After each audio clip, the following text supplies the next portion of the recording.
This is one of my favourite post-workout meals. So what I've got here in the pan is some coconut oil and butter, just slowly frying away. I'm gonna add some chopped up dates and banana. Now this is a way to make some sweet eggs. It's probably one of my favourite meals, to be fair.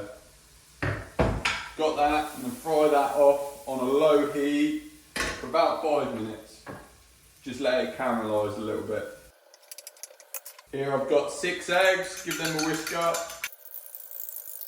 Add a dash of maple syrup to your eggs. And a little bit of salt.